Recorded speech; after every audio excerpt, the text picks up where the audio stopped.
Hi friends, എല്ലാവർക്കും പൊടീസ് വേൾഡിലേക്ക് സ്വാഗതം. ഇന്ന് നേന്ത്രപ്പഴവും അവലും ഉപയോഗിച്ചിട്ട് വളരെ എളുപ്പത്തിൽ തയ്യാറാക്കിയെടുക്കാൻ പറ്റുന്ന നല്ല ടേസ്റ്റി ആയിട്ടുള്ള ഹെൽത്തി ആയിട്ടുള്ള ഒരു പലഹാരത്തിൻ്റെ റെസിപ്പി ആയിട്ടാണ് ഞാൻ വന്നിട്ടുള്ളത്. കുട്ടികളൊക്കെ സ്കൂളിൽ നിന്ന് വരുന്ന സമയത്ത് ഇതൊക്കെ തയ്യാറാക്കി കൊടുക്കുകയാണെന്നുണ്ടെങ്കിൽ അവർക്ക് തീർച്ചയായിട്ടും ഇഷ്ടപ്പെടും. അപ്പോൾ നിങ്ങൾക്ക് ഈ വീഡിയോ ഇഷ്ടമാവുകയാണെന്നുണ്ടെങ്കിൽ പ്ലീസ് ഒന്ന് ലൈക്കും കൂടി ചെയ്തേക്കണേ. അപ്പോൾ നമുക്കിതെങ്ങനെയാണ് തയ്യാറാക്കുന്നതെന്ന് നോക്കാം. സ്നാക്ക് തയ്യാറാക്കി എടുക്കുന്നതിനായിട്ട് ഞാനിവിടെ 2 കപ്പ് അളവിലാണ് അവൽ എടുത്തിട്ടുള്ളത്. റെഡ് അവലാണ് എടുത്തിട്ടുള്ളത്. നിങ്ങളുടെ കയ്യിൽ റെഡ് അവൽ ഇല്ലാന്നുണ്ടെങ്കിൽ വൈറ്റ് അവൽ എടുക്കാം, പക്ഷേ റെഡ് അവലായിരിക്കും കുറച്ചുകൂടി നല്ലത് കേട്ടോ. പിന്നീട് ഞാനിവിടെ എടുത്തിട്ടുള്ളത് ഒരു നേന്ത്രപ്പഴമാണ്, ഒരു ചെറിയ നേന്ത്രപ്പഴമാണ് എടുത്തിട്ടുള്ളത്. അത്യാവശ്യം നല്ല പഴുത്ത നേന്ത്രപ്പഴമാണ് എടുത്തിട്ടുള്ളത്. അത്യാവശ്യം പഴുത്ത നേന്ത്രപ്പഴമായിരിക്കും ഇതിന് കുറച്ചുകൂടി നല്ലത് കേട്ടോ.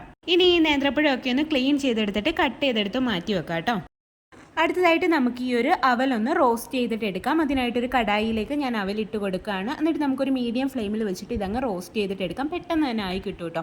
ഇതൊന്ന് ചുരുങ്ങിയിട്ട് നമ്മൾ കൈ വെച്ചിട്ട് ഇങ്ങനെ പ്രസ് ചെയ്യുമ്പോൾ പെട്ടെന്ന് ഒടിഞ്ഞൊടിഞ്ഞ് കിട്ടും. ആ ഒരു സമയം വരെ നമുക്കിതൊന്ന് റോസ്റ്റ് ചെയ്തിട്ട് എടുക്കാം. അപ്പോൾ ഇതാ നമ്മുടെ അവലൊക്കെ നന്നായിട്ട് റോസ്റ്റായി വന്നിട്ടുണ്ട്. അപ്പോൾ ഇത്രയും മതി. ഇനി നമുക്കിത് വേറൊരു പാത്രത്തിലേക്ക് അങ്ങ് മാറ്റി വെക്കാം. ശേഷം നമുക്ക് ഈ ഒരു കടായി ഒന്ന് തുടച്ചതിന് ശേഷം ഇതിലേക്ക് 1 കപ്പ് അളവിൽ ചിരകിയ തേങ്ങയും കൂടി ചേർത്ത് കൊടുക്കാം. എന്നിട്ട് നമുക്ക് തേങ്ങയും കൂടി ഒന്ന് റോസ്റ്റ് ചെയ്തിട്ട് എടുക്കാം. ഇതിൻ്റെ കളറൊന്നും ചേഞ്ചായി പോകേണ്ട ആവശ്യമില്ല, പക്ഷേ വെള്ളം നനവൊക്കെ പോകണം.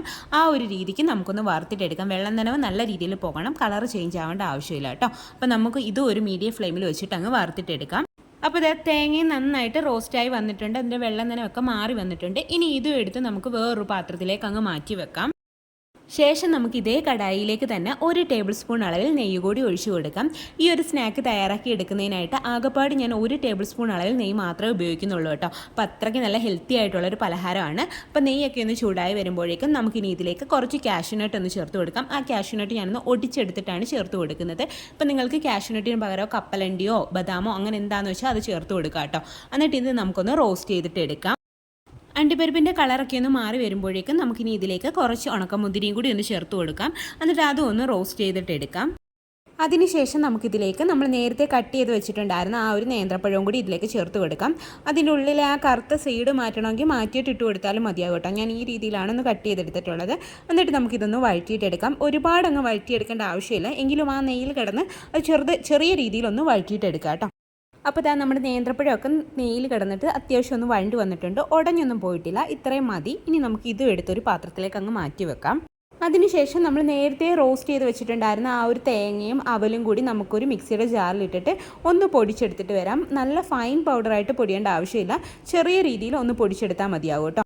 അപ്പോൾ ഇതാ തേങ്ങ അവലും ഒക്കെ ഞാനൊന്ന് പൊടിച്ചെടുത്തിട്ട് വന്നിട്ടുണ്ട്. ഇതാ ഈ ഒരു രീതിക്കാണ് ഒന്ന് പൊടിച്ചെടുത്തിട്ടുള്ളത്. ഇനി ഇത് നമുക്കൊരു ബൗളിലേക്ക് അങ്ങ് മാറ്റി വെക്കാം.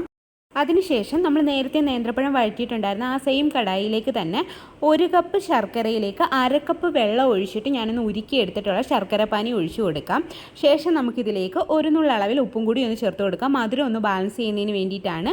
പിന്നീട് ഞാനിതിലേക്ക് ഒരു 1/4 ടീസ്പൂൺ അളവിൽ ഏലക്കാപ്പൊടി കൂടി ചേർത്ത് കൊടുക്കുകയാണ്.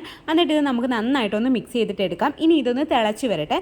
തിളച്ച് വരുമ്പോഴേക്കും നമുക്കിതിലേക്ക് ആ ഒരു അവൽ പൊടിച്ച് വെച്ചിട്ടുണ്ടായിരുന്നില്ല, അവലും തേങ്ങയും കൂടി, ആ ഒരു മിക്സ് ഇതിലേക്ക് ചേർത്ത് കൊടുത്തിട്ട് നന്നായിട്ട് മിക്സ് ചെയ്തിട്ട് എടുക്കാം. എൻ്റെ കയ്യിൽ നിന്ന് ആ ഒരു ക്ലിപ്പ് മിസ്സായി പോയിട്ടുണ്ട്. അപ്പോൾ ഇതൊന്ന് തിളച്ച് വരുന്ന സമയത്ത് നമുക്ക് ആ ഒരു അവലും തേങ്ങയും കൂടിയുള്ള മിക്സ് ഇട്ടിട്ട് നന്നായിട്ട് മിക്സ് ചെയ്തിട്ട് എടുക്കാം കേട്ടോ. ശേഷം നമുക്കിതിലേക്ക് നമ്മൾ റെഡിയാക്കി വെച്ചിട്ടുണ്ടായിരുന്ന നേന്ത്രപ്പഴവും കാഷ്യൂനട്ടും മുന്തിരിങ്ങയും കൂടി വറുത്തതും കൂടി ചേർത്ത് കൊടുക്കാം. എന്നിട്ട് ഇത് നന്നായിട്ട് അങ്ങ് മിക്സ് ചെയ്തിട്ട് എടുക്കാം. ഇതിനകത്തിപ്പോൾ ഒരു ചെറിയ ഒരു രീതിയിലൊരു വെള്ളം നനവ് പോലെയൊക്കെ ഉണ്ട്. ആ ഒരു വെള്ളം നനവൊക്കെ ഒന്ന് മാറി ഇത് ചെറുതായിട്ടൊന്ന് ഡ്രൈ ആയി വരണം. ഈ പാനിൽ നിന്നൊക്കെ ഒന്ന് വിട്ട് വരുന്ന ഒരു പരുവാവണം. അതുവരെ നമുക്കിതങ്ങ് വഴറ്റിയിട്ട് എടുക്കാം കേട്ടോ. ഈ ഒരു സമയത്ത് നമ്മുടെ നേന്ത്രപ്പഴവും ചെറുതായിട്ടൊന്ന് ഉടഞ്ഞൊക്കെ കിട്ടും. അതാണ് നേരത്തെ ഉടച്ചെടുക്കേണ്ടതെന്ന് പറഞ്ഞത്. ഈ ഒരു സമയം ആകുമ്പോഴത്തേക്ക് നമുക്ക് ആ ഒരു നേന്ത്രപ്പഴം ഉടഞ്ഞ് കിട്ടും. അപ്പോൾ നമുക്ക് നന്നായിട്ട് അങ്ങ് മിക്സ് ചെയ്തിട്ട് എടുക്കാം. അപ്പോൾ ഇതാ നേന്ത്രപ്പഴത്തിൻ്റെ അവലിൻ്റെ ആ മിക്സൊക്കെ ഒന്ന് ഡ്രൈ ആയി വന്നിട്ടുണ്ട്. പാനിൽ നിന്നൊക്കെ ഒരു വിട്ട് വരുന്ന പരുവായിട്ടുണ്ട്. ഈ സമയത്ത് നമുക്ക് ഫ്ലെയിം അങ്ങ് ഓഫ് ചെയ്ത് കൊടുക്കാം. എന്നിട്ട് ഇതൊന്ന് എടുത്ത് മാറ്റി വെക്കാം. ഇതിൻ്റെ ചൂട് മാറിയതിന് ശേഷം നമുക്ക് ഉരുളകളാക്കി എടുക്കാം കേട്ടോ. അപ്പോൾ ഇതാ ഇതിൻ്റെ ചൂടൊക്കെ ഒന്ന് മാറി വന്നിട്ടുണ്ട്. ഈ സമയത്ത് നമുക്കിതങ്ങ് ഉരുളകളാക്കി എടുക്കാം. അപ്പോൾ നിങ്ങൾക്ക് വേറെ ഏതെങ്കിലും ഷേപ്പ് ആക്കണമെങ്കിൽ ആ ഷേപ്പിൽ വേണമെങ്കിൽ ആക്കാം. ഒരു മോൾഡിലേക്ക് ഇത് വെച്ച് കൊടുത്ത് പ്രസ് ചെയ്തതിന് ശേഷം കട്ട് ചെയ്തെടുക്കാവുന്നതാണ് കേട്ടോ. ഞാനിവിടെ ഉരുളകളാക്കിയാണ് എടുക്കുന്നത്. അപ്പോൾ ഇതാ നമ്മുടെ ടേസ്റ്റി ആയിട്ടുള്ള സ്നാക്ക് ഇവിടെ റെഡി ആയിട്ടുണ്ട്. ഹെൽത്തിയാണ്, കുട്ടികൾക്കൊക്കെ ഇഷ്ടപ്പെടും. നേന്ത്രപ്പഴം ഇഷ്ടമല്ലാത്ത കുട്ടികളൊക്കെ ആണെങ്കിൽ ഇങ്ങനെയൊക്കെ കൊടുക്കുകയാണെന്നുണ്ടെങ്കിൽ അവർ തീർച്ചയായിട്ടും കഴിച്ചോളും. ഹെൽത്തിയാണ്. അപ്പോൾ എല്ലാവരും ഒന്ന് ട്രൈ ചെയ്ത് നോക്കുക. വീഡിയോ ഇഷ്ടമായിട്ടുണ്ടെങ്കിൽ ഒന്ന് ലൈക്ക് ചെയ്യണേ. ആദ്യമായിട്ട് ചാനൽ കാണുന്ന കൂട്ടുകാരൊക്കെ ഉണ്ടെങ്കിൽ പ്ലീസ് ഒന്ന് സബ്സ്ക്രൈബ് ചെയ്ത് സപ്പോർട്ടും കൂടി ചെയ്യണേ. വീണ്ടും നല്ലൊരു വീഡിയോ ആയിട്ട് വരാം. Thanks for watching.